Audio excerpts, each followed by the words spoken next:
Well, good evening, everyone. Quite a full house tonight. Good to see. Can I please welcome everyone to this meeting of the Winchester Town Forum, taking place tonight in the Walton Suite in Winchester Guildhall, and the time is 6:30. Just gone. I'm Councillor Mark Reach, and I'm the chairman of the forum. The meeting is being live streamed and will be recorded on the council's YouTube channel. Subtitles are available, and advice on how to turn this on is set out on our website. Can everyone please ensure that your phones are on silent? Just check mine. Yep. And in the unlikely event it's necessary to evacuate the building, fire alarm will sound. Please follow the instructions given by our team. I'd like to welcome members of the public. We have a couple who are going to speak at this meeting, and I'll invite you forward at the appropriate point in the agenda for you to make your contribution, and the microphones are labelled up for you just in front there. So we will turn to the agenda. So first item on the agenda is to record the apologies. We have a number. We do, Chair. Thank you. Apologies for absence received from Councillors Scott, Thompson, Tippett, Cooper and Wise. Thank you. Thank you very much. Next item, disclosure of interests. Councillor Todd, perhaps? Yes, I'd like to disclose a personal but non-pecuniary interest because I'm also county councillor. Councillor Aaron? Could I declare a personal but non-prejudicial interest concerning my chairmanship, womanship of trustees of the Stanmore Community Association, which isn't active actually, so not much for context. Duly noted. Thank you. Any others? Councillor Eve? Yeah, again, a personal non-pecuniary one about Friends of St Giles Hill, of which I'm a member, which I believe is in one of the items. Thank you very much. Any further? No, excellent. Well, next agenda item is number 3, which is the chairman's announcements. Quite a busy old period we've had. It feels not that long ago since we had the last one of these town forum meetings. We talked about, we had Stagecoach along, which was very good. I understand that there is a particular issue in the north of the city with some road closures which are coming up, which is causing some concern for residents, particularly around the replacement service, which is contracted to Stagecoach from Southern Gas Networks, I think, is the slightly Kafkaesque way this is being done. But I understand that local councillors are making the enquiries they need to ensure that that service delivers what it should. That's all I have to say, so I think we'll move on with the agenda. So, agenda item number 4, minutes of the previous meeting, which is at pages 5 to 12 in your agenda pack. Can I take those as agreed, please? Excellent, thank you very much. So now we move to agenda item 5, which are the public speakers. First, we have Mr. Tate, Ian Tate, who wants to talk to us about antisocial behaviour. And then we have Deirdre Wood, who also wants to talk about Flashing Lights Action Group in Hyde, also north of the city centre. I know you've both spoken before, but for a reminder, you'll have 3 minutes. Please take your seat at the table. And Mr. Tate, if you'd like to come forward, thank you.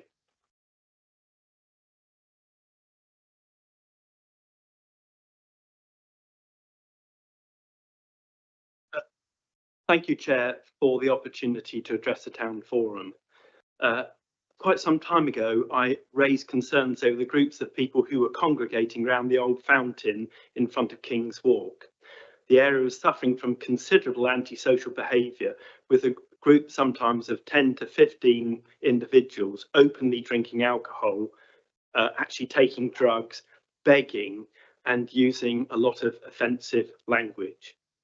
The council then removed the fountain and the benches there and permitted the South Downs Cafe and the Open House Deli to have the areas fenced off so that they could use it for tables and chairs.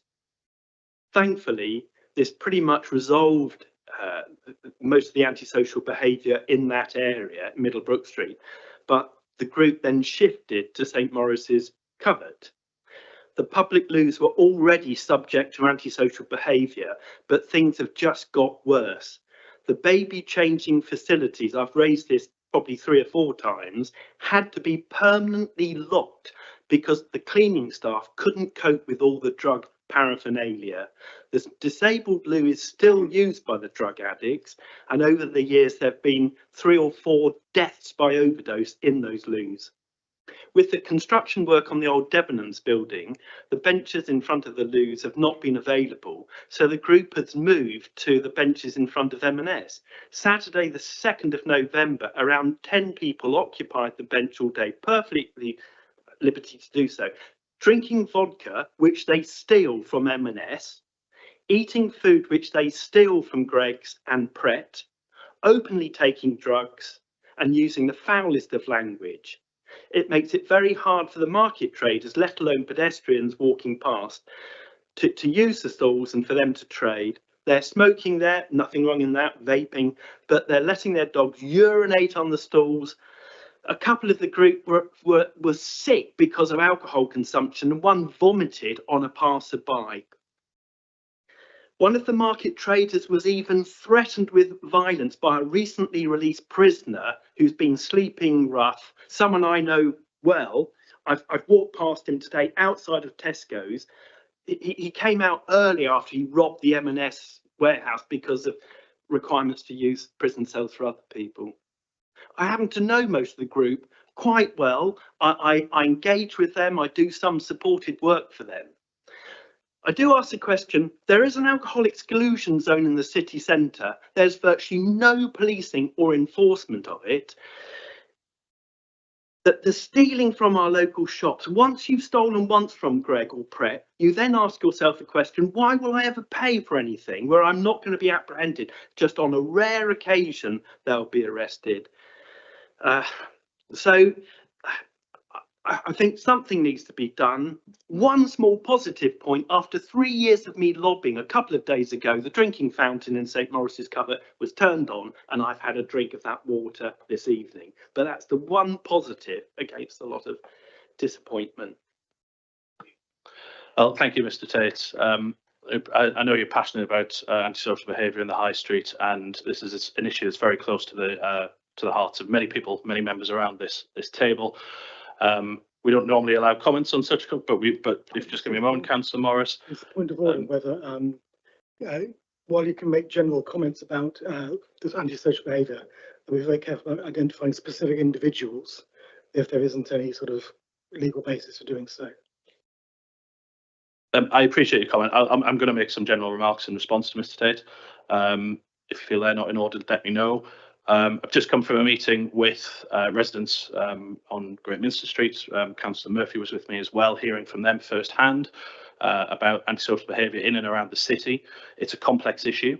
It's an issue that the City Council have worked very hard to deal with certain groups. There are certain hardened members of those groups for whom I think we all know who they are, and I think we do the best we can.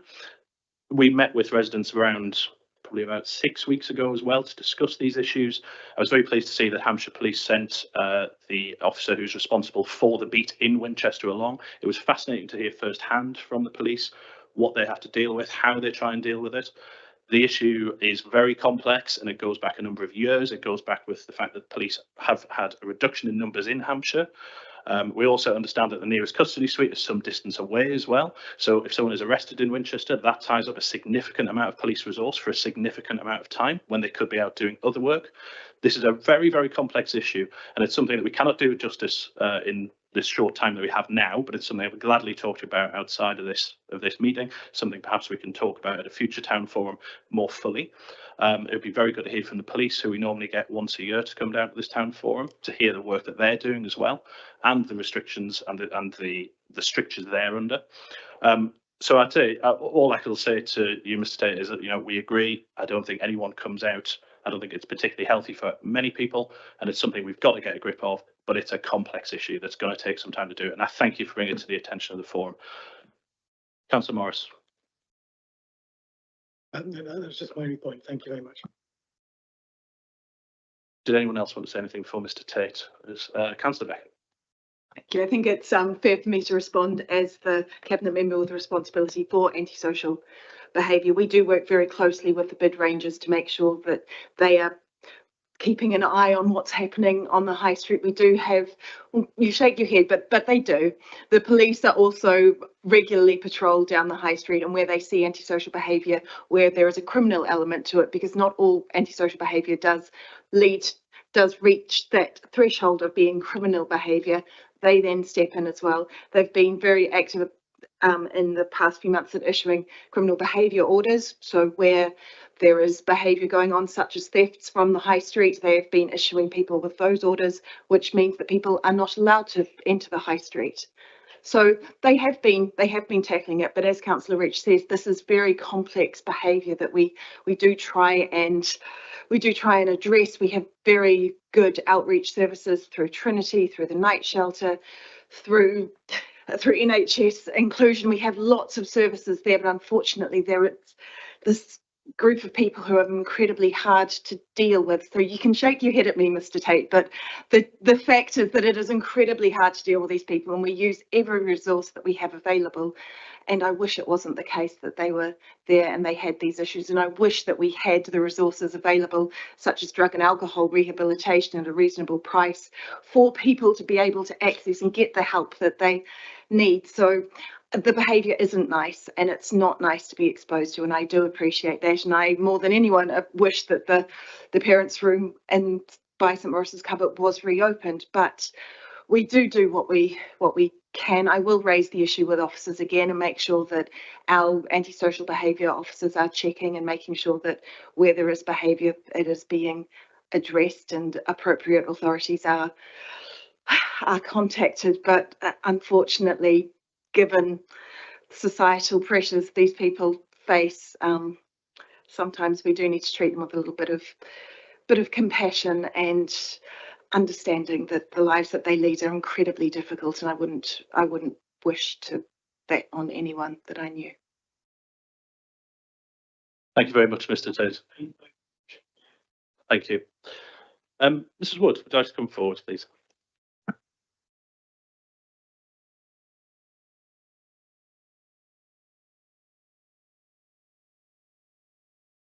If you just press the speaking mouth icon on your microphone.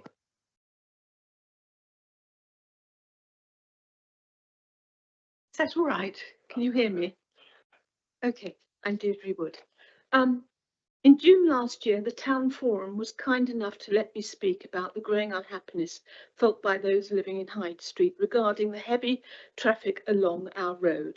There are some hundreds of residents living in Hyde Street, plus a number of offices, and we all suffer from this narrow and historic street being used as a shortcut and a rat run both in and out of Winchester. At stretches along Hyde Street, only a few feet separate our houses from fast-moving cars, lorries and vans, and both pedestrians and cyclists can be intimidated by the speed of the traffic. Imperial College in London has described Hyde Street as one of the most polluted in Winchester, with readings up to 98 percentiles recorded outside some properties. This is about 3 times the recommended WHO pollution limit. The potential dangers from this situation regarding both road safety and residents' health were presented to the forum last June, and some very positive statements were made by the panel regarding actions that they were prepared to take. For example, the adoption of a properly enforced 20-mile-an-hour limit throughout Winchester was discussed, and we look forward to this becoming a reality. This was very encouraging, but some 17 months later, I have to say that the situation is essentially the same. And in a street where there have been serious road accidents in 2022 and 2023. Although the worn-out 20-mile-an-hour markings in the road have now been restored, the traffic still accelerates wherever possible, with 30 miles an hour and above being the norm. Many scientific studies have shown that the differences in pollution and road safety between 20 and 30 miles an hour are substantial. 20 miles an hour is not an arbitrary and slow limit designed to frustrate and annoy drivers. Its benefits are strongly supported by scientific research, including better traffic flow. But what is to be done in the meantime? The chicanes and the road-painted speed signs seem to have had only minimal effect. So we are thinking of other approaches that we hope will be backed by both Winchester City Council and Hampshire County Council. We have recently started a WhatsApp group called Flag the Flashing Lights Action Group. We note that Hampshire County Council has a new process for local and town councils to install speed detection devices. Council Temporary Speed Policy and Guidance 2024. We seek the council's support to install a speed management device in Hyde Street under this guidance, and flag wishes to enter negotiations to these ends as soon as possible. We hope that this can lead to a safe street and better health outcomes by slowing traffic to create less pollution. Thank you for your attention. Thank you very much. I'm wondering if the ward members would like to make any comments on that.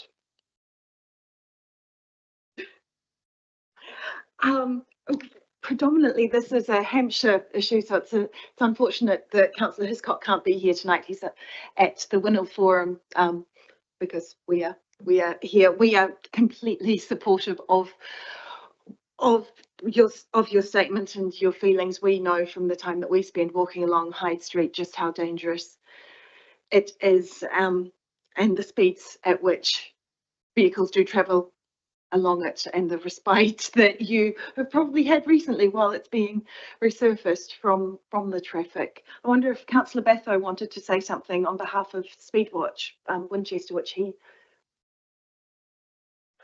That's what we were rudely chatting about earlier. Councillor Batho.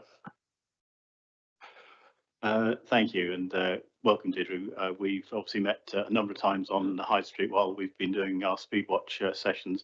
As Councillor Becker referred to, we actually coordinate on behalf of the Speedwatch activities in Winchester, and we've been on High Street a number of times. And as you say, the speed of traffic is quite significant both there and other 20-mile-an-hour limits that we have around the city on North Walls and in Stanmore Lane, where we regularly do our sessions as well. I have been pursuing the idea of speed limit, sort of reminding devices, and also possibly automated speed watch devices. So it is a conversation I've started with officers, and I'd like to, sort of pursue that with the, sort of support of the town forum. And then have conversations with you about how that might, whether there's an opportunity to actually sort of meet and sort of look at the type of things that you're obviously proposing or suggesting in this representation you're making this evening. So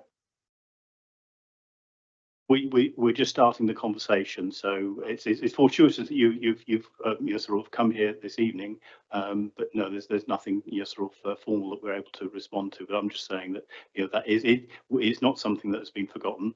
That we are looking at or would like to look at something that might sort of respond to the issues and concerns that you have. Yes.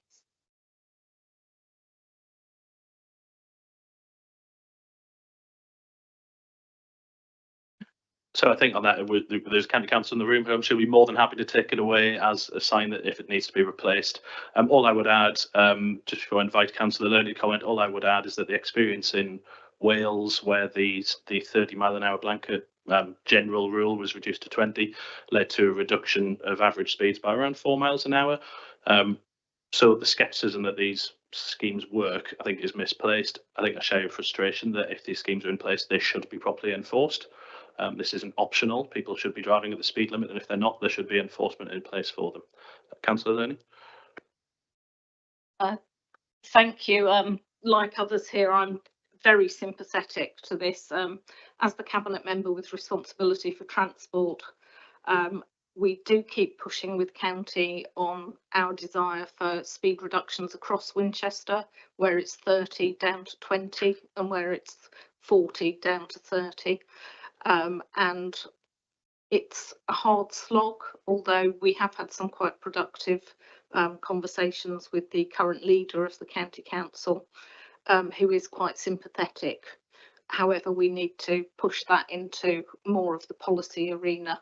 I'm afraid that the change in policy of the county council last year, while it sounded good in practice, has led to, as far as I'm aware, no reductions in speed limits across the county.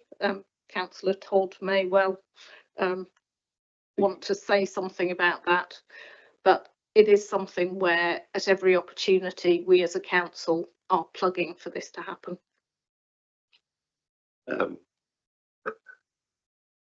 Yes, I was on the committee at Hampshire that looked at 20-mile-an-hour speed limits, and there was quite a battle and quite a lot of obstacles were put up, because I'm firmly of the view that you need to create a norm in a particular area where every speed limit in Winchester is 20 in a residential street, and then it becomes much easier for people to understand, rather than going, is this street 20, is this street 30, and having to work out which it is and relying on signs to do it.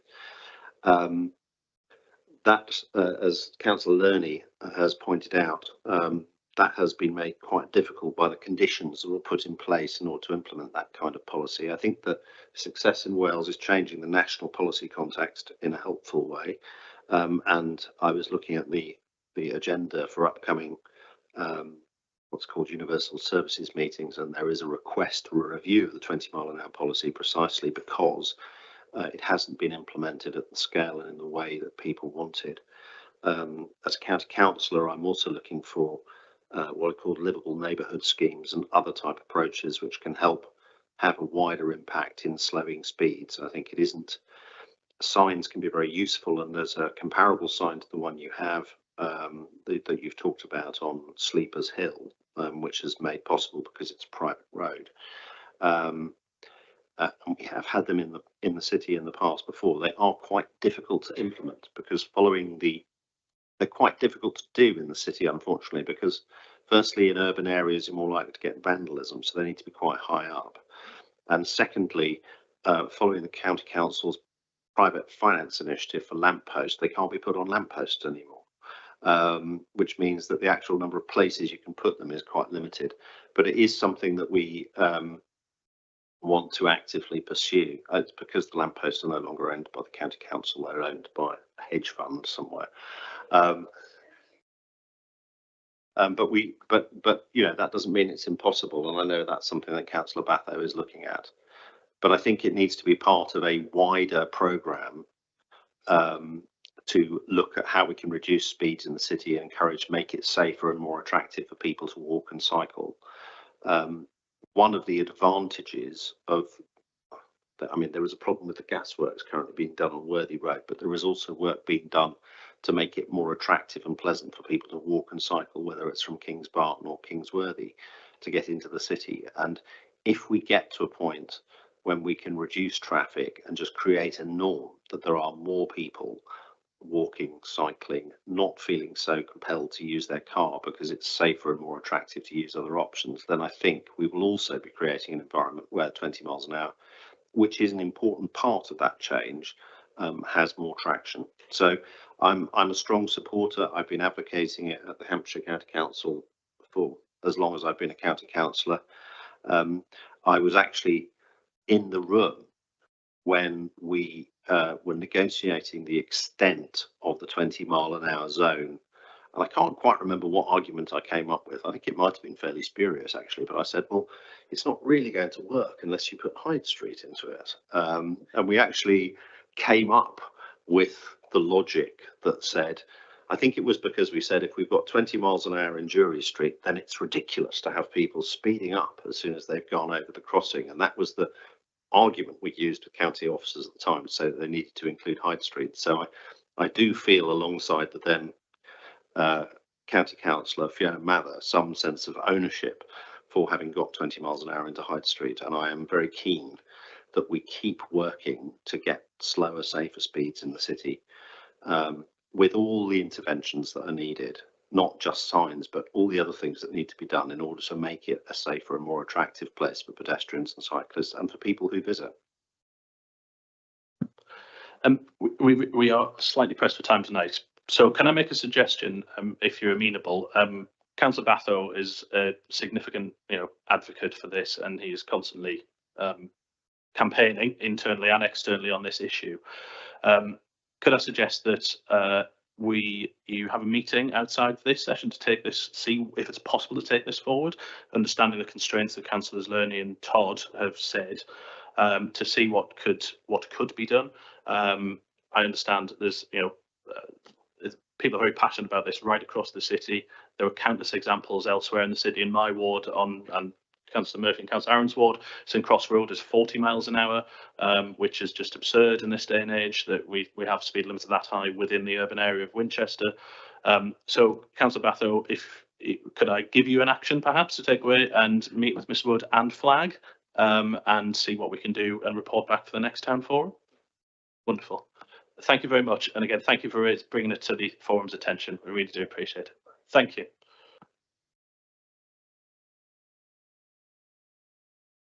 I should say you're more than welcome to stay, but by all means, please do head off if you've got something better to be doing this evening. That's absolutely fine as well, of course.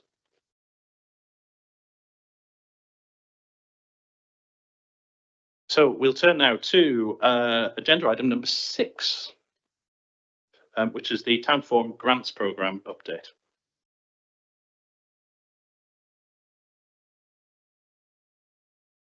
So I will do a brief introduction to this paper. Members hopefully have had a chance to read it. This is referring to the grants for next year. So Winchester is fortunate to continue to have a flourishing voluntary and community sector, and the Town Forum community grant schemes enable us to support organisations to enrich local life and help create cohesive, sustainable, resilient communities.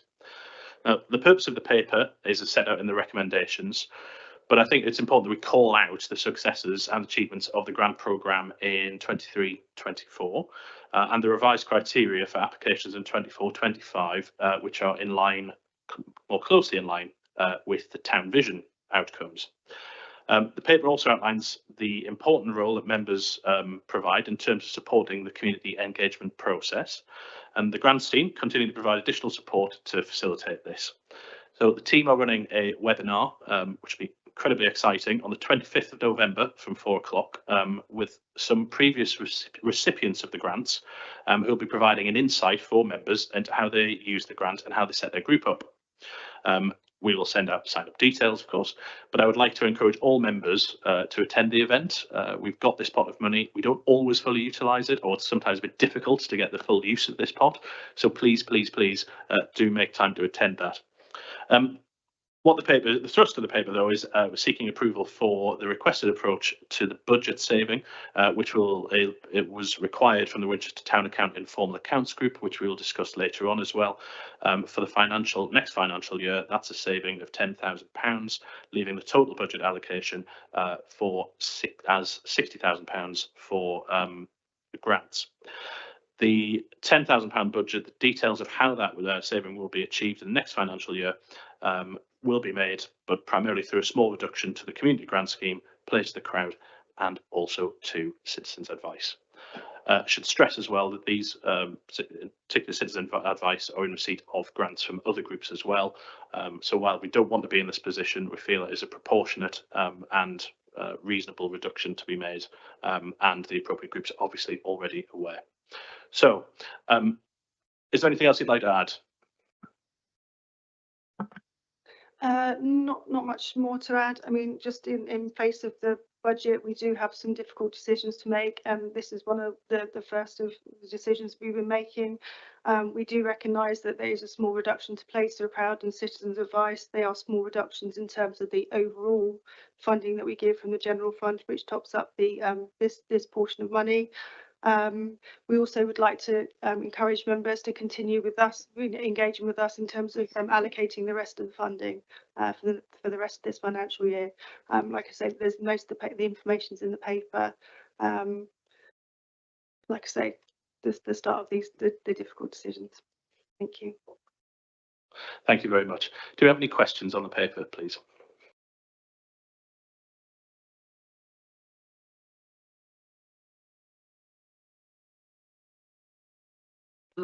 Okay. Sorry. Debate. I think there are no questions, but I understand Councillor Aaron would like to contribute something. So if we move on into debate, please, Councillor Aaron. Thank you. I understand entirely why these cuts are being made, but as a former chair of Citizens' Advice, I just want to make the point that no organisation, perhaps apart from the council, does more on issues like cost of living, debt, benefits, housing particularly, which concerns the council, and any reduction puts them under enormous pressure. I know that every year that I was chair of the board, the struggle to actually make ends meet just knew no bounds. We were just always on the edge, and I know a lot of charities survive in the same way. But it is a small reduction, and we get no council could have been more generous in terms of housing citizens advice, although obviously they pay rent and so on. But so I think they are very close partners of the council. And that makes it very sad that they are being cut, even by what is a small amount in comparison to the rest of the money they get. But I just wanted to make the point that it's not going to be good news at all. So thanks very much. Any further? Councillor Learning? Yeah, thank you. As has been said, I mean, and I'm not going to steal what I'm going to say on the next paper, which covers the broad financial situation of the town forum. We do have some very difficult decisions to make with regards to not only grants, but potentially in a number of other areas going forward. So it's certainly with a heavy heart, I think, that we're doing this at the moment. But I think one of the things I would like to say is that potentially, if the financial position of the town forum improves, there is potential to revisit this and our general grant giving programme going forward. But at the moment, I do think this is a necessary decision that we need to take. Councillor Becker? Thank you. I'm very proud that we still have a grants program. A lot of councils have unfortunately been in a position where the grants program has been cut. So we are very lucky, given responsible financial management, to be able to continue to have a grants program. And I am sad that we do have to cut for the town forum for the next year and the following year. So hopefully, if the financial position improves, we will be able to increase the budget again. And I would really strongly urge this town forum to do that if we are in the position to do that. I think if you read Appendix 1 and if you read Appendix 3, you'll see the impact that these grants, even though they can be quite small, in addition to the bigger funding that we give organisations like Citizens Advice, which absolutely is probably the most important grant that we do give out, as I've outlined in some recent council questions. These small grants also make a really big impact to organisations across the town. So this is a really important programme. I just want to really highlight its importance to this town forum. It is easy to see grants programs as something that is a line you can cross off a budget, but I'm pleased to say that we still have the grants program and just want to really be a champion for it for the budget going forward. Thank you. Councillor Bathwell? Yes, I'd just like to reinforce what Councillor Becker has said. I'm on the informed group that looks at and reviews the applications for grants that come into the town forum area of that funding. And I just want to appreciate the work that's done by the team in terms of I suppose, giving support to organisations and encouraging organisations to come forward.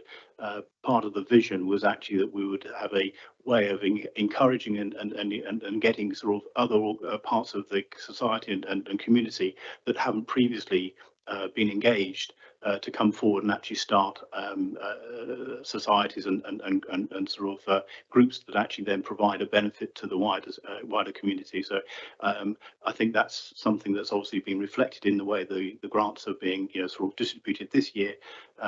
And I think the work that is being done to reach out to organisations or potential organisations will only actually help the vibrancy and the sort of community within the Winchester Town Forum area. So thank you very much.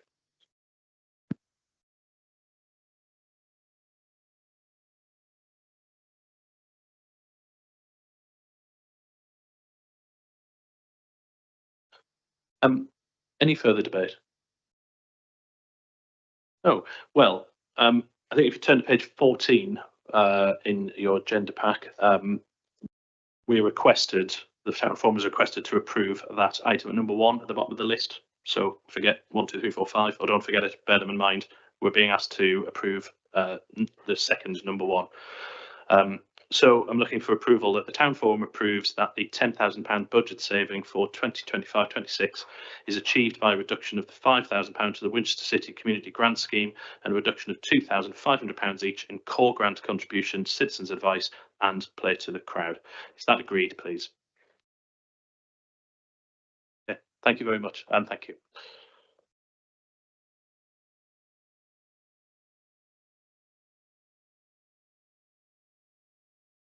I'll invite Mr. Kennedy up to the table there. I think we have a name badge for you somewhere. Excellent. So the next item in the agenda is agenda item number 7 on page 49 in your packs, which is to provide an update on the current budget setting options and considerations for the 4-year medium-term period from 25-26 to 28-29. Can I invite Councillor Lurney to do an introduction of this paper, please? Thank you, Chairman. I would like to emphasise that I am presenting this as chair of the Town Forum Informal Account Group rather than as a member of Cabinet. The purpose of this paper is to set out the financial position of the town account and provide an opportunity for discussion amongst members prior to recommending a final budget in January. I say this several times every year, but I always think it's useful to reinforce it, which is that the Winchester town account is affected by the capping regime. Unlike parish and town councils who have total control over their precepts, the Winchester town charge is a special expense. It's combined with Winchester City Council council tax for the purposes of determining whether a tax referendum should be held. Over the years, this has left the town with a very low charge relative to other large communities, with a Band D charge of £85.38 compared to, for example, Wickham, £169, New Alresford, £150, and Bishop's Waltham, £196. When we look wider, Salisbury City, which is now a parish council, following the Wiltshire unitary restructure, charges £364 a year. While we don't yet know what the new government's approach to local finance is likely to be, we do need to assume at this point that the referendum limit will remain in place and make our financial plans accordingly.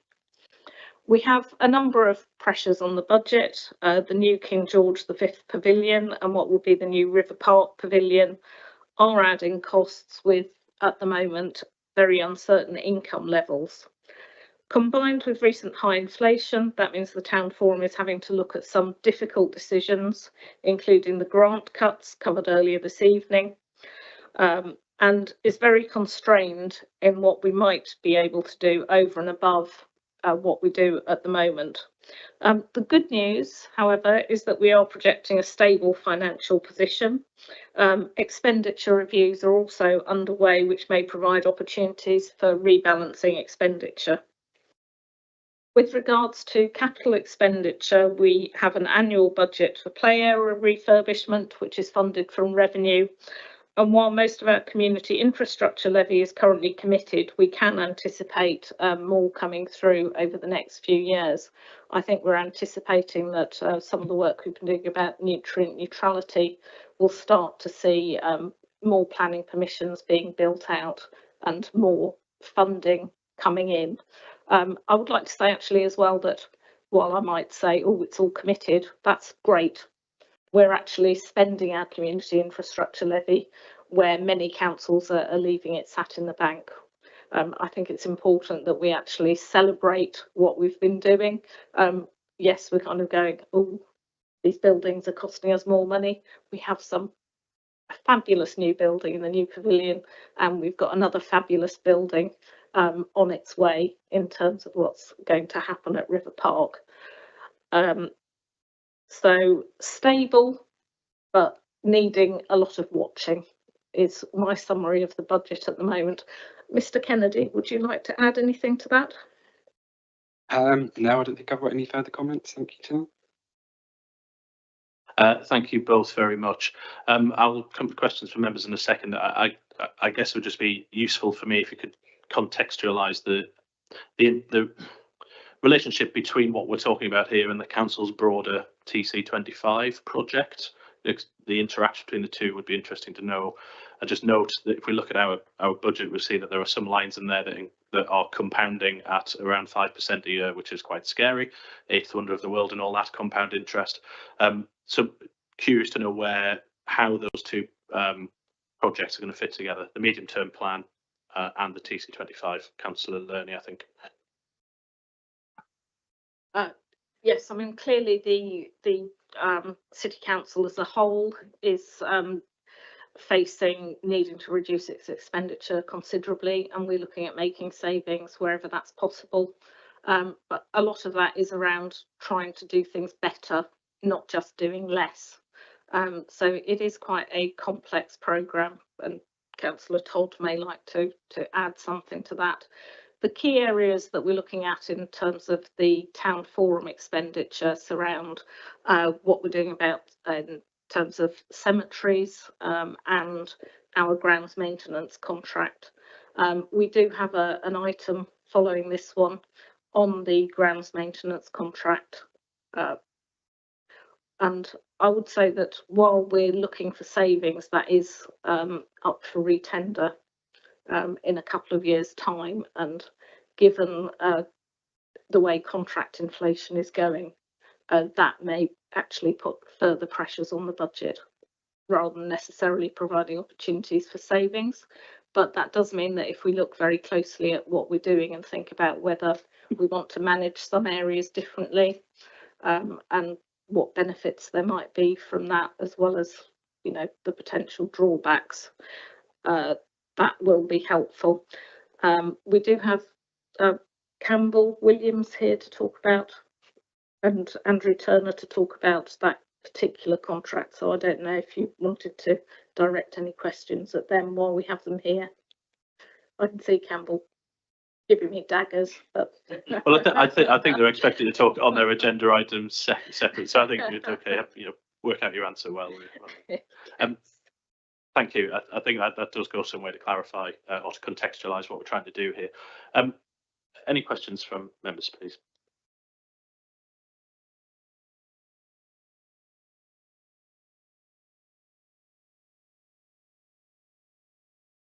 Councillor Todd, are you mumbling something under your breath? Yes, I mean, I'm always interested in opportunities for revenue generation. You touched on the cemeteries or other areas that we might be able to look at.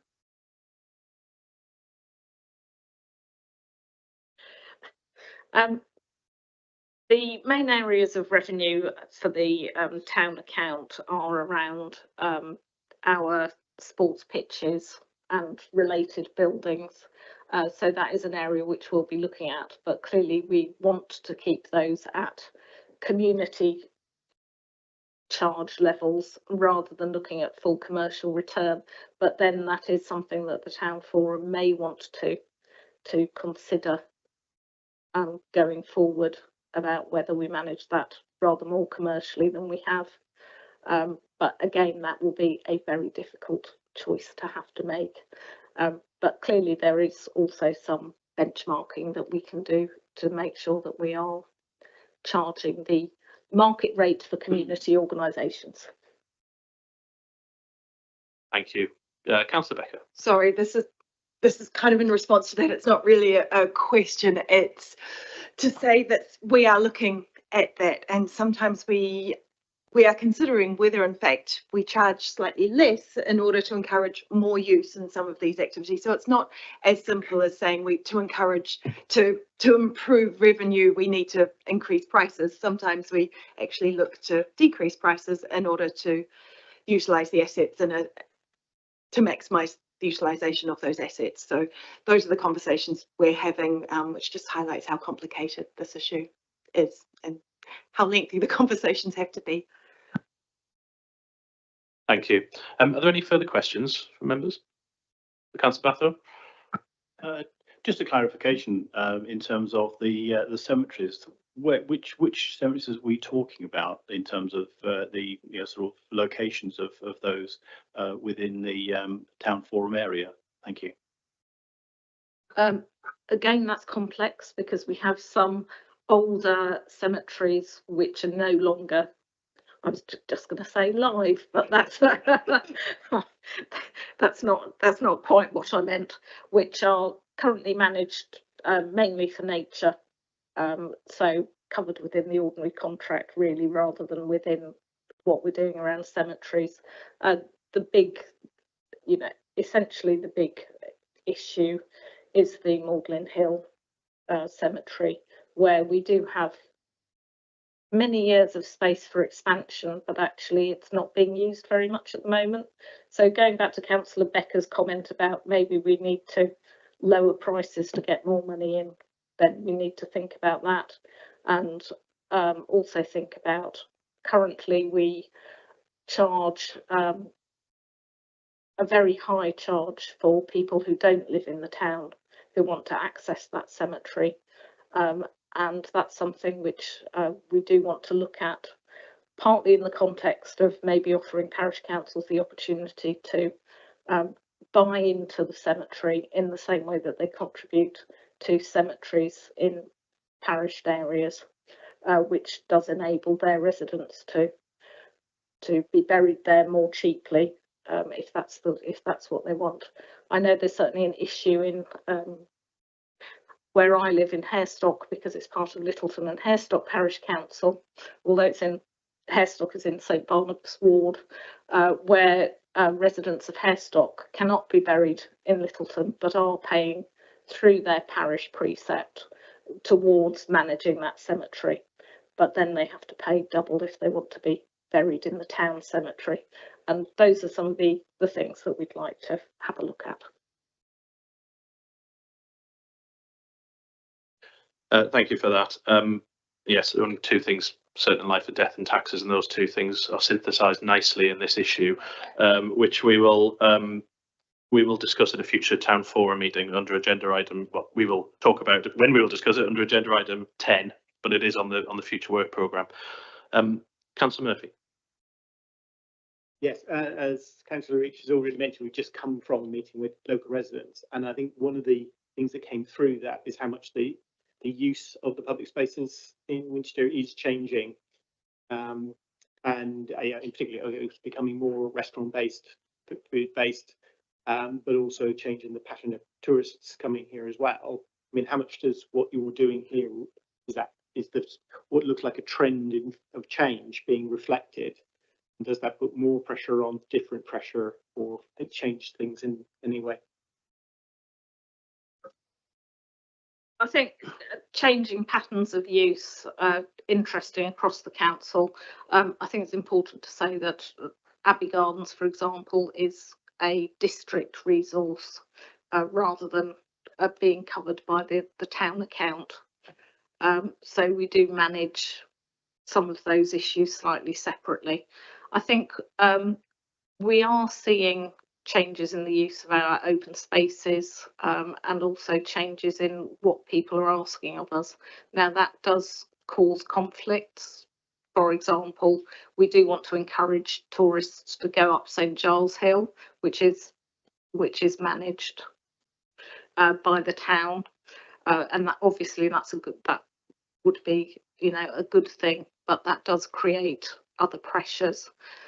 We're also seeing what our residents are asking for change in terms of our open spaces, and with that is definitely causing a number of conflicts. Some residents want us to manage our open spaces much more for nature, while others are saying, well, we need more space to play and kick a ball about, as well as take a nice walk through a natural environment. We all get the emails about how we cut the grass in various areas, and we do need to think about how that evolves over time and how we explain what we're doing to local residents. Thank you. Councillor Westwood. Thank you. I'm going to ask a dumb question. Is River Park included in the open spaces and recreation grounds budget? Yes, it is.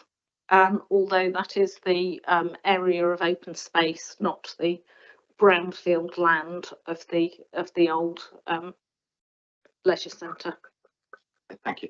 In that case, does the town funds see any revenue from the use of that for event hire during all the events that are going on in the summer? Or is there any opportunity for revenue generation from there? Yes, we do. We have the charges are set out on our website for basic events, but we do charge on a per event basis for the bigger events. Again, there is that, well, we want to encourage events because they're great for local residents up to a certain level, particularly if you live close to River Park. So there are revenue generation opportunities there, but that does need to be balanced against the pressure on ordinary users of the park, local residents, and the neighbouring nature reserve. Thank you. Probably a question for Mr. Kennedy. Where is that revenue shown on the accounts that we've got in the document pack? So it'll be shown. So the budget's shown are net in Appendix 1. So within recreation grounds and open spaces. So in the informal accounts group, we do obviously explore the gross position in terms of income and expenditure budgets. But the summary shown here is net, so it is within there. Any further questions? Okay, we'll move to any debate on this paper, please. I would just take the opportunity to echo what Councillor Murphy referred to before about the change of use and the change of patterns of behaviour and things we see in the city centre, and it's great to see how vibrant Winchester is, but having just come from a meeting with residents, and there are impacts on people who live here from just how popular the city is becoming, and in terms how much waste that generates, and positive things like footfall and revenue. It's complex, and it's something I'm really keen that this forum takes a really close interest in. So I think I would encourage members to contact Councillor Lerney directly if there are specific items of detail in the setting of the medium-term financial forecast and in the setting of the budgets, I should say. If there's no further debate, then we turn to the recommendations. Councillor Lerney. I'd just like to say a couple of things. I'd like to thank members for their support on what it has been a difficult few years around the budget setting, and I think councillors have rallied round in terms of making the budget work effectively. I'd also like to add my thanks to Littleton and Harestock Parish Council, who have just paid their contribution towards the night bus, and have also added a request that they get regularly billed for it rather than sending it to us because they feel like they should. I think it's important to reflect that as a parish council, they also value the night bus service, and the fact it goes past my house is just something that's a coincidence. Right, thank you. We're happy to help, and we'll also send Councillor Batho to drive it on occasion as well. If there's no further debate, we move to the recommendations on page 49. So the first recommendation is that we identify any budget issues to consider further in advance of recommending a town account budget to Cabinet in January. Can I take it that we have done that? Is that agreed, please? Excellent. And recommendation number 2 is consider any feedback to Cabinet in relation to the wider budget consultation. Can I take that we've done that as well, please? Is that agreed? Excellent. A bit more effusive agreed, please, in future. But thank you. I think both those recommendations are agreed. So thank you, Mr. Kennedy. Do appreciate that. Thank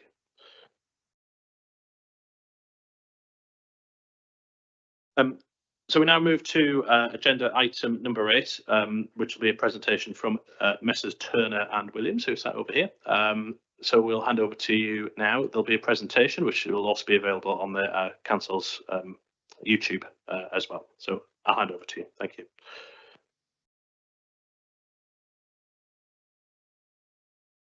While you're doing the tech, a few words of introduction. We've heard about the budgetary pressures. If you look at the budget, which was under the previous agenda item, you'll see that the largest item, admittedly a net position, relates to ground maintenance. This is a contract that we're going to have to make some decisions on over the next couple of years, and we need to think about priorities early. Hence, I thought it would be very helpful if we had a presentation just so members and the public are aware of the scope of the work that the town forum is responsible for and the kind of areas that we might need to make decisions on in actually not too far off. So I'll hand over to you. Thank you. Okay, thank you very much, Chair. Yes, my name's Campbell Williams, and I'm joined by my colleague Andrew Turner. And Andrew manages the day-to-day contracts with ID Verdi, who's our grounds maintenance and street cleansing contractor, and with Wettons, who are the company we have a contract with to clean our toilets, both in the city centre and in the parishes, which we have public toilets in.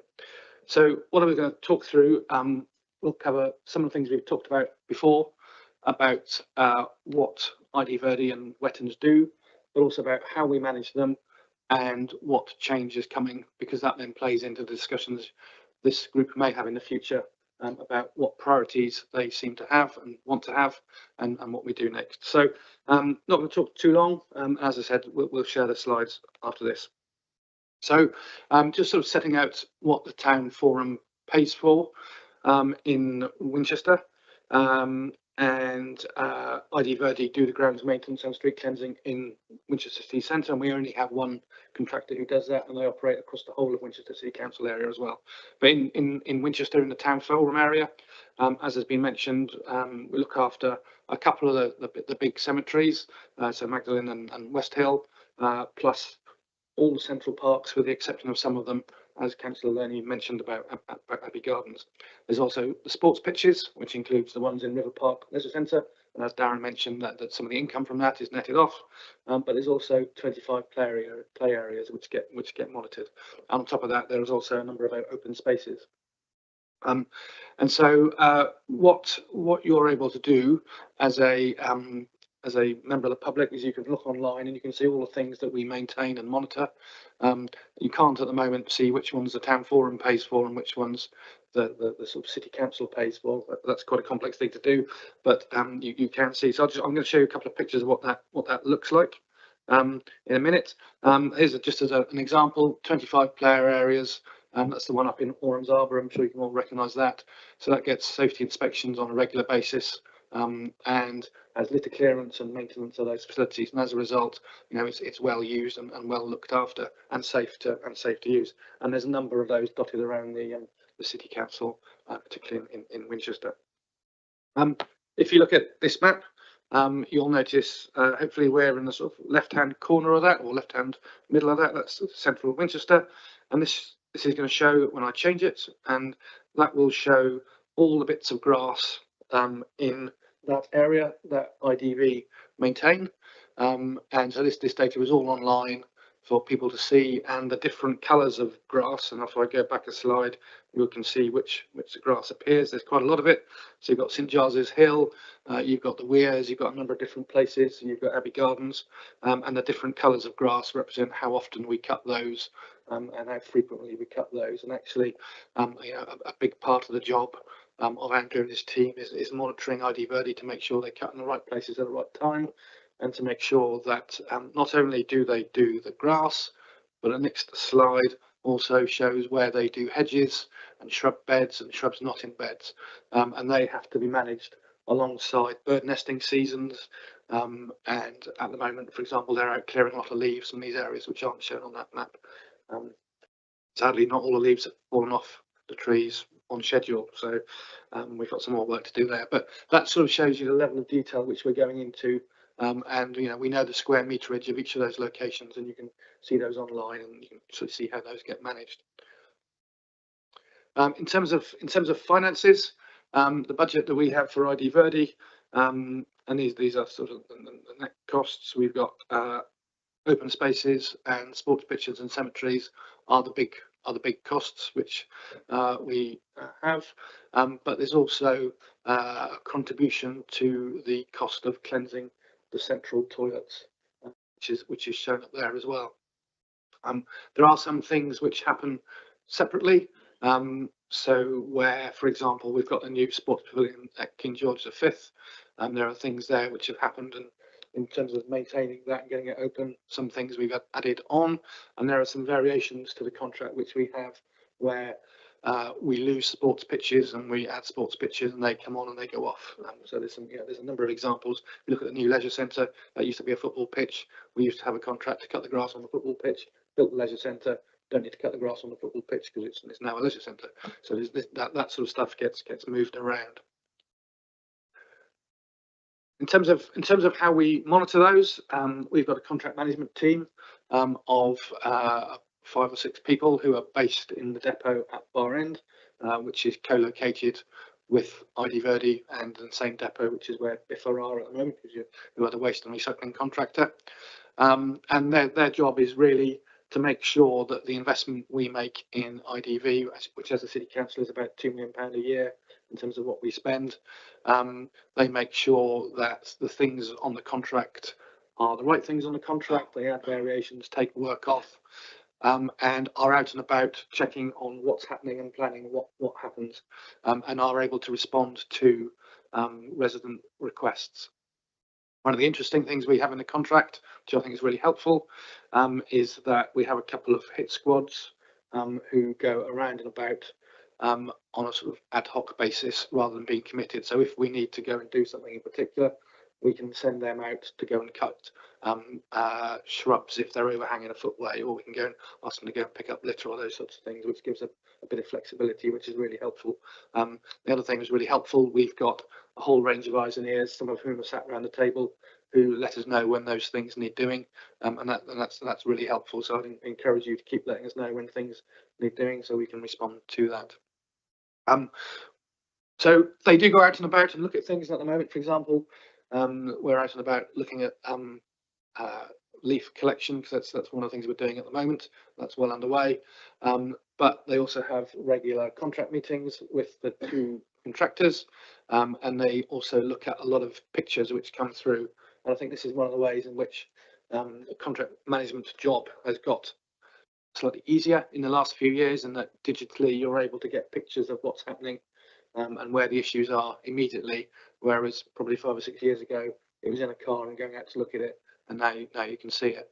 And so I think one of the ways in which I'm not sure if you can see that, but one of the ways in which that really makes a difference is if you look at our wetlands contract.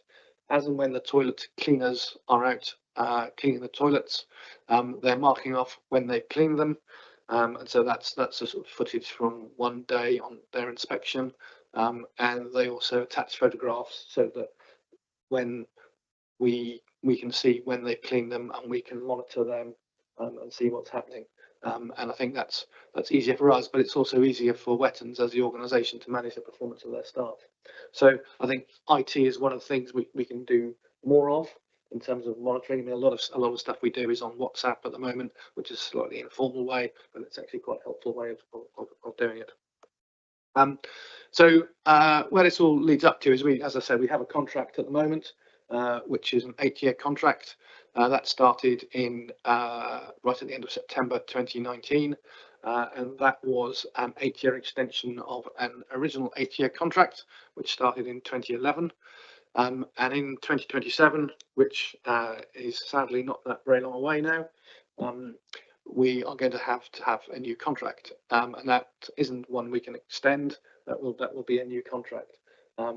And as has been mentioned earlier, with contractual inflation, that might be a different level of cost, and there might be some requirements to look at what we do now and look at how we reduce the cost of that or change the cost of that. One of the things we do is we do a lot of work for the city council itself, but we also do work for clients within the city council and external to the city council. So parking, for example, are a client, as are housing, who effectively pay for ID Verdi to do some work rather than it coming straight out of the sort of council coffers. But we also have some other clients, such as the county council, who are external to the organisation. So we cut a lot of grass through a relationship with the county council, where they pay for us to cut highways, grass 4 times a year, and they pay for that. And the purpose of that, the thing about that is you can't stop doing that because you've got clients who are asking you to do it. And if you do stop doing it, some of those have different lead-in times to stop it. There's quite a long lead-in time if you want to stop doing work for the county council. So we've got to start planning that in advance and start having discussions with members about what we might do and how we might do it, which is, and this is potentially kick-starting this off. So we're sort of starting to think now about what needs to get added to the contract, potentially what needs to come off it, and start thinking about what is less of a priority and what can reduce in activity. And that's the sort of situation we are at the moment. So this wasn't meant to be a decision-making paper, which is why it's not a written paper in it. I think there might be some of those coming in the future as we look to get that new contract, because I think, you know, from the discussions that are around the table today, there's a real interest in seeing the city centre clean and sparkling from the people sitting around this table, which is, you know, a really good aspiration. But there might be things which you'd like to see done differently or done in a different level, which would be useful to get your input to as we go through this process of looking for that new contract. So that's really the sum of my slides and the stuff I wanted to talk to. Really happy to have some discussion about that. As I say, Andrew's my colleague here who manages the contract on a day-to-day basis. So that's my slides over, and I'm happy to talk through that if that's good for you. That's really helpful. That's excellent. Thank you. And as I said at the start, you know, this is about setting out, you know, we've got some decisions to make around this. It's the biggest line item, net position again, in the town forum budget. I was just intrigued by something which you said about the Leeds not playing ball this year. My question is, how much are we seeing climate change are starting to, I don't know, increase the grass growing season, perhaps? I know it has for mine at home. And what sort of impact we might see in 27, you know, in the next contract? What needs to be factored in? I think it's a really good point. And Andrew will be able to explain in more detail, but I think the immediate things we've noticed, I think, are that we do cut a lot of grass, and what we're seeing is that it's not that easy to plan the grass cutting anymore. It starts a lot later now because winter, February, March, the grass is now very wet, and so historically perhaps we were able to cut the grass earlier. But also, I mean, if you look at your garden, the grass is still growing at the moment, and we stopped the middle of October to start collecting leaves. So it is perhaps what we have at the moment is a contract which is relatively inflexible in the sense there's a grass cutting season, and we can move around within that. But potentially, you're absolutely right, in 2027 there might need to be a bit more flexibility in that to manage climate change and to be able to respond to the impacts that that has, where even in Winchester that's having an impact. Thank you. Any questions from members, please?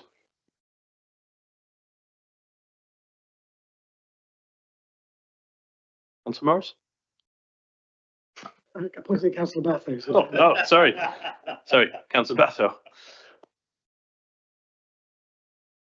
I just wanted to ask, in terms of leaf clearing, the focus of that is currently on clearing from the roads.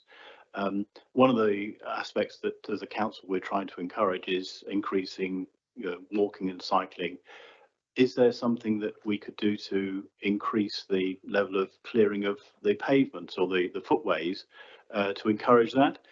I did actually notice coming into Winchester the other day on St Cross Road, there was a team of 3 sort of blowing leaves onto the road, and then a sweeper actually coming up behind them, which actually then cleared all of the leaves off of the road. So is that unique in terms of that road, or is that something that we could maybe encourage or to sort of cover for other parts of the town forum area? Yeah, good evening.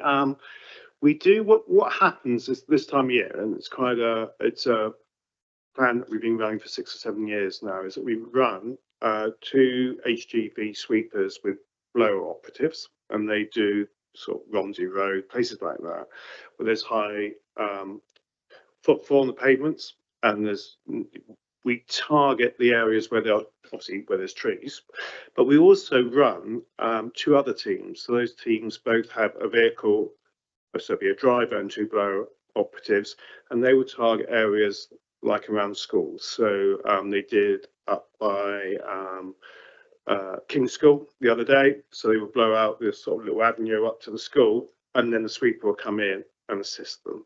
Or they will bag it up if they have to and put it in, well, they don't bag it, they put it in the back of the vehicle. We would sort of further out of the city, there's an area out at Kingsworthy, the school there, and we blow the path that leads you through to the park. There's a park behind in Kingsworthy. So Everly, that's it. So we have, so we basically have 4 teams out, HGV sweepers with blower operatives, and then we have vehicles as well. And it's a fairly, we add and take off roads on request, and depending on whether we've got the operatives to do it. But it's quite well tuned now, so we don't get a lot of issues, I wouldn't say. It just depends when the leaves come down. We did Dean Lane the other day, and they're all down again, but that will get set. That will get set. But it was only swept. It was swept at the end of last week, but it will get swept again. But we will try and visit every road first. Then we're experienced enough. I work with a colleague. We're experienced enough to know the roads that we do need to go back to. Chilbottom Avenue will have to be done a couple of times, but that's a 2-day operation to send. We send everything up there. Then we send all 4 teams up to Chilbottom, because that just moves on quickly and saves any traffic issues. Thank you. Councillor Todd? Yeah, I was in a similar question, and I suppose it comes back to how is the scope of the revised contract going to be looked at? You know, because presumably if we're looking to save money, we're going to have to dial some things up and dial some things down. And a good example I know, and I'm afraid this is another example of me from my county councillor hat, is that somehow in the last contract revision, a lot of the paths in Stanmore and in our estates got taken out. And in particular, the ones that people can use to walk from one place to another, not via the road, often have quite a low maintenance schedule, or even in some cases a completely inadequate one. So, for example, and coming back to Councillor Batho's point, I would have active support for walking on major walking routes and on cut-throughs and things like that as a really important priority in the revised contract, in a way that it wasn't in the last contract. And I just wonder, how will that discussion be held? So I think that's a really fair point. And I think what we have at the moment is an enormous amount of detail. So if you look on our website at the moment, I'll give you an example which relates to leaf fall. So on the website for everyone to see at the moment is the list of leafing areas we do. So it will tell you the name of the road and how many meters of that road it does. And what we need to do is, you're absolutely right, get down into the level of detail where we've looked through all of that and we've identified where generically isn't on that. So like walking areas or cycling areas may not be, and we might need to look at adding those on. Equally, there might be some areas where we wish to take those off for whatever reason. But I think you're right. I can see walking and cycling, becoming a higher priority for this period of time to clear the leaves off those roads. And we would need to go through all the data, and that's something which we're now 3 years out from starting a new contract. That's one of the reasons we're coming here, because we want to start that process to get the experience and knowledge of the members to make sure we're doing the core bits in the city centre. And we'd want to do the same thing in the parishes as well, so that we make sure we have the right bits in Alresford and Wickham and those sorts of places too. And that's why we're starting to have these conversations now. That's great, and I'd encourage that. And I think having a fairly structured approach to try and understand what people's priorities are in different communities and also here, and the balance between the different activities will be really important. And there are things that are done by IDV that have a very positive impact for the city. I mean, Abbey Gardens and the Weirs are a really special area and I hope that the person who does the work there gets thanked for it, because they help make Winchester a special place. And, you know, we sometimes talk about, you know, they bring in tourists, the tourists spend money here, they park in our car parks. I suspect it pays out in some ways. Another question I've had in the past, and actually this is quite specific to leaf clearance, which is, in the past we were able to suspend parking quite easily and quickly in order to enable leaf clearance. And there are some areas where you get a ton of leaves. I used to live in Culver Road, and you would get, there's some trees at the end where just, I cannot believe how many leaves they have. And they all seem to end up in the road simultaneously. And we used to be able to put in place parking orders quite easily to remove the cars so that we could properly clear. And I just wonder if there's any issues with that at the moment, something we might need to take an interest in as a town forum. At the moment, and Andrew will correct me if I'm wrong, but at the moment, what has, until October of last year, we ran the on-street parking in Winchester. It's now run by the county council, so we were able to, you know, close off roads and tell people. We now do that with the county council, and so we will tell them in advance where we need to have closed off and barred off, and they will go and do that. So that still works. There is a cost to that, because it's effectively it's a street closure effectively.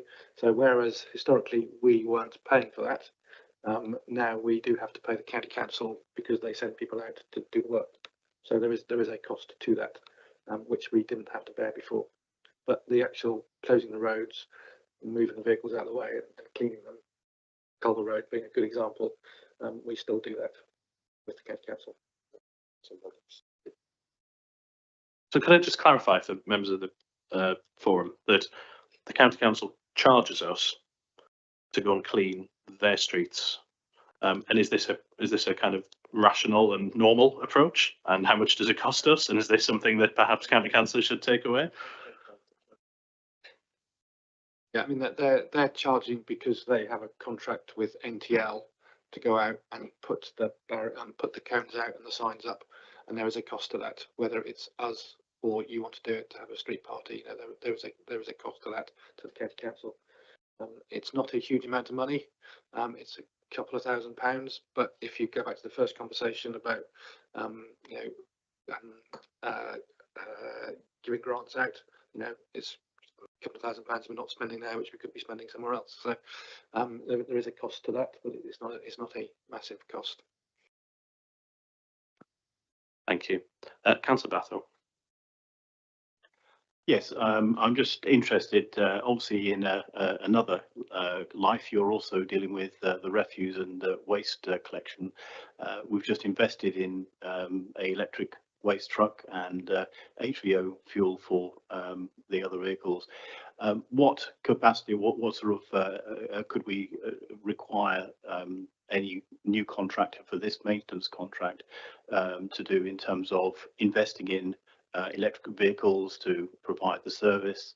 And going back to leaf collection, I think one of the things that we could do as a council is to ensure that leaf blowers are battery powered rather than running on petrol, because one of the quite clear noises that you can hear when that's working is the sound of the petrol, you know, sort of blower, which is quite clearly then, you know, not in line with our climate objectives. So what elements could we put in the contract to actually sort of ensure that we're meeting our carbon targets? Thank you. Again, I think this is we're 3 years out from doing it, so now is exactly the time to be looking at how we set the contract up so that it is one which has as minimal carbon impact as possible. I think, you know, if you look in the last 3 years, there's 2 areas in Badger Farm and Alsford where, for example, we're cutting the grass differently now, which is encouraging biodiversity. And there are lots of things we can do to look at how we have an impact on climate change, whether it is electric powered blowers or how the vehicles operate.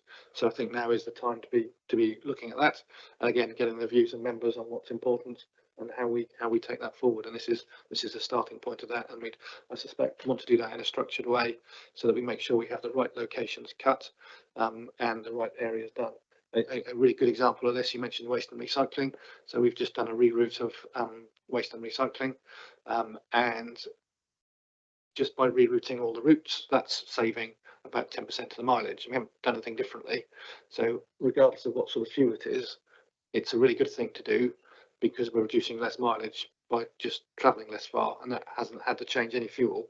And that's just, those are the sorts of things we could, you know, think about how we do that in terms of the grass cutting and the leaf blowing and those areas. Councillor Morris? Yes, a couple of months ago I had an email from a resident claiming about a hedge had overgrown, it was causing danger to traffic. And like any good councillor, I sort of walked 2 miles up the road to take a photograph of this hedge so I could report it. And by the time I got there, it had been done. So this resident was very effusive, saying, "Thank you, Councillor Morris, you got my hedge cut." And I was having to own up, saying it was nothing to do with me.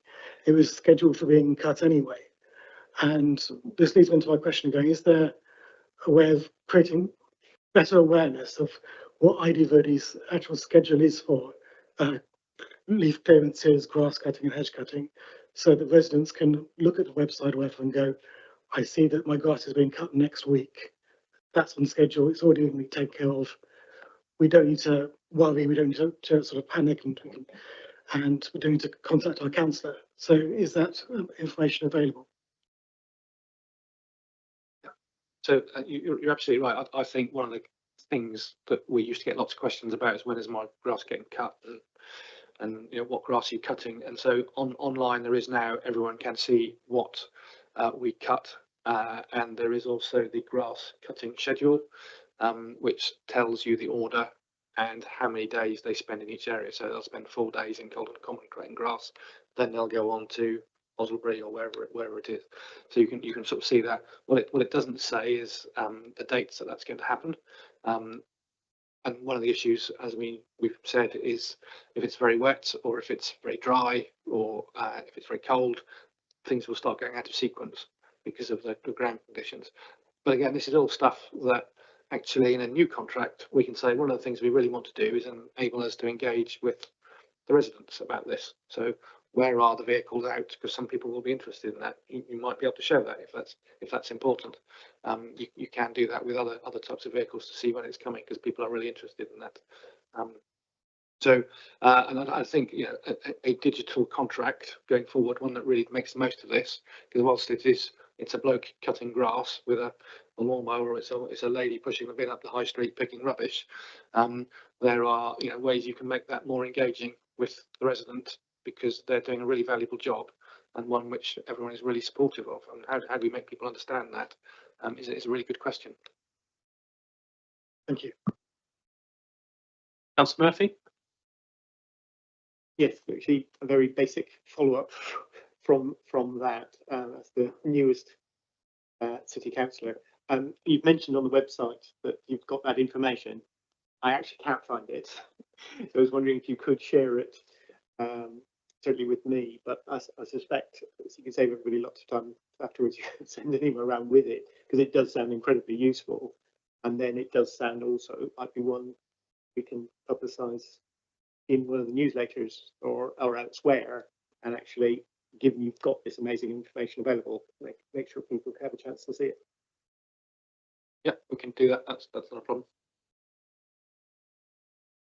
Fantastic. So I think if there's no more questions, you know, to summarise, I think that's been really helpful. You can see people are starting to think about some of the issues at play here.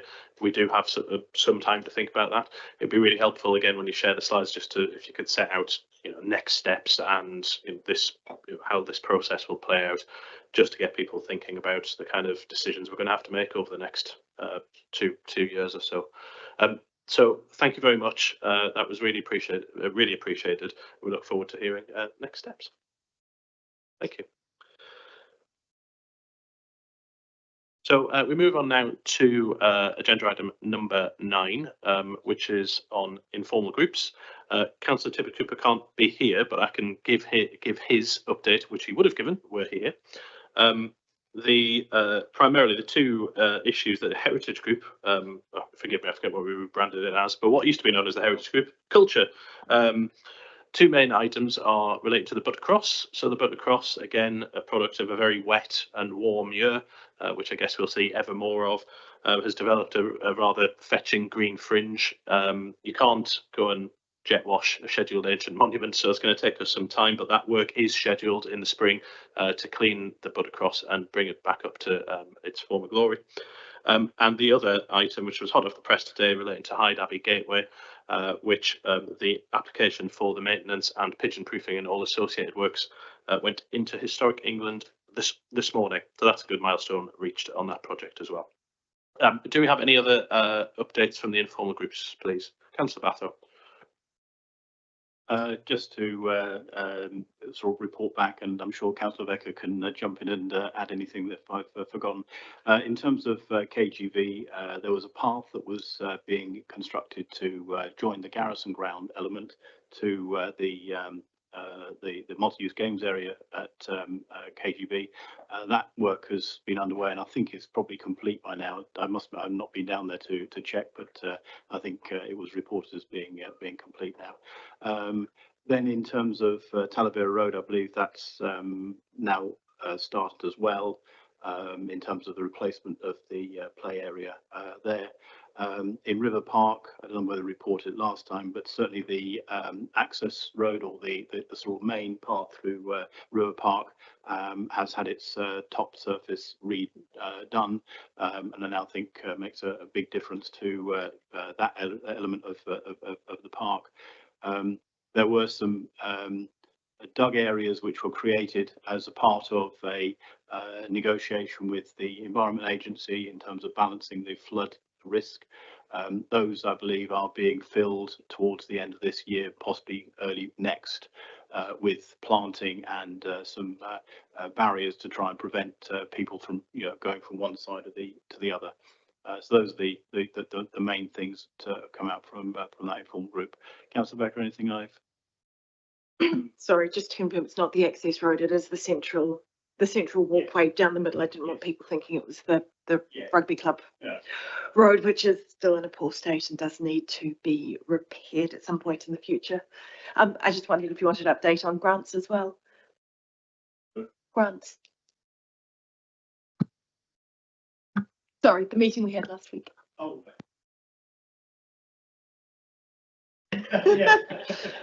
Sorry, you're the chair of that group. I'm happy to provide the update. We the grants group met last week. We did have a number of applications for, actually there were applications for the district grants, but were related to the town, so we've transferred them over to be considered for the town pot instead. I'm hoping they've been notified the outcome of those. I don't want to say who we have given grants to, but it was again a successful grants round. It always surprises me we get new groups that we haven't had before. Just a plea as well for town councillors, if you are approached by a group, please come along to the meeting to speak in support of the organisation. It makes a big difference to us when we are looking at issuing the grants. And we're not as good as our district colleagues, so let's up our numbers. Thank you. And the final update from another councillor who's unfortunately poorly tonight as well, Councillor Wise and the Streets Group. I understand that the new interpretation boards for the Nunnaminster, which is a rare piece of Saxon heritage, which is right below the building, the Guildhall, just here, have arrived and are ready to be installed, which will be a wonderful project once completed, and something that this forum has been fighting for some time now. So that brings us just to the last agenda item number 10, which is for noting the future work programme for the town forum. Can I assume that no one's looking for any additional items to be added? Councillor Batho is. Just the item that you put as action on me to bring back for the next meeting, Chair. Thank you very much. That gives you a tight deadline, but I'm sure you'll meet it. In which case, I think that brings the meeting to a close. So thank you very much, and just wait for the stream to